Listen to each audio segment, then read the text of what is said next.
Praise the lord. ప్రభువునందు ప్రియ సహోదరి సహోదరులారా, యేసుక్రీస్తు నామములో మీకు శుభాలు తెలియజేస్తున్నాను. ఈ ఉదయం మీరు ఎలా ఉన్నారు?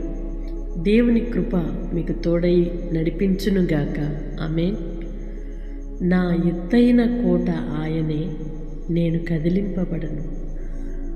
అవును, భక్తుడు దేవుని కోటగాను ఆశ్రయముగాను చేసుకొని, ఇంత గొప్ప దేవుడు నాకు ఎత్తైన కోటగా ఉన్నాడు కనుక ఎటువంటి శ్రమ కానీ ఇబ్బంది కానీ నన్ను కదిలించలేవు అనే ఒక నిశ్చయితతో, ఒక ధైర్యముతో ఈ మాటలాడుచున్నాడు.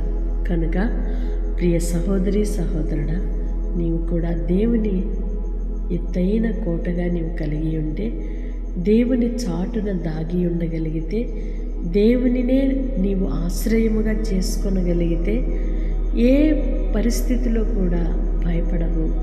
కదిలింపబడే పరిస్థితులు ఏవి కూడా నీ ఎదుట నిలువలేవు. కనుక నా దేవుని ఆశ్రయించు, ఆయన నిన్ను అంతము వరకు నడిపించువాడై ఉన్నాడు. ఆమేన్. పరిశుద్ధుడైన దేవా, ప్రేమ కలిగిన తండ్రి, మీకు స్తోత్రాలయ్యా. గడిచిన ప్రతి క్షణము కనుపాప వలె కాపాడి నూతన దినాన్ని మా జీవితంలో ఇచ్చారు. ఆయుష్కాలమును పొడిగించారు. మీ కృతజ్ఞతలు చెల్లిస్తున్నామయ్యా. ప్రతిరోజు కూడా మీ మాటల చేత మమ్మలను ఆదరించి ధైర్యపరుస్తున్నందుకై మీ స్తోత్రాలు చెల్లిస్తున్నాం.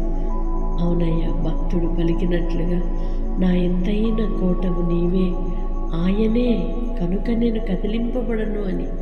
అవునానా, మేము అనేక మార్లు మనుషులను ఆధారము చేసుకొని ఆశ్రయించి వారిపై ఆనుకొని అనేక మార్లు అవమానము, సిగ్గు మా ముఖములను కమ్మివేసిన పరిస్థితులు. అవునయ్యా, అటువంటి పరిస్థితి ఏది కూడా మనుషులను ఆధారము చేసుకొని అనేక మార్లు మేము సిగ్గుపడిన పరిస్థితులు. అవును తండ్రి, మిమ్మలను ఆధారము చేసుకొని మీపై ఆనుకొని ఎత్తైన కోటగా కలిగి ఉండి ఆ కోటలో దాగి ఉండే కృప మేము కలిగి ఉండడానికి సహాయం చేయమని ప్రార్థనలు ఏకీభవిస్తున్న ప్రతి బిడ్డను కూడా అటు రీతిగా మీ కృపలో భద్రపరిచి కాచి నడిపించుమని యేసయ్య నామములో ప్రార్థిస్తున్నాను తండ్రి. ఆమేన్. దేవుని కృప మీకు తోడయుండును గాక. మీ ప్రతి పరిస్థితిలో నా దేవుడు చాలిన దేవునిగా ఉండి మిమ్మల్ని నడిపించునుగాక. ఆమేన్. తప్పకుండా ఇతరులకు షేర్ చేయండి. దైవ దీవెనలకు పాత్రలుగా మార్చబడండి.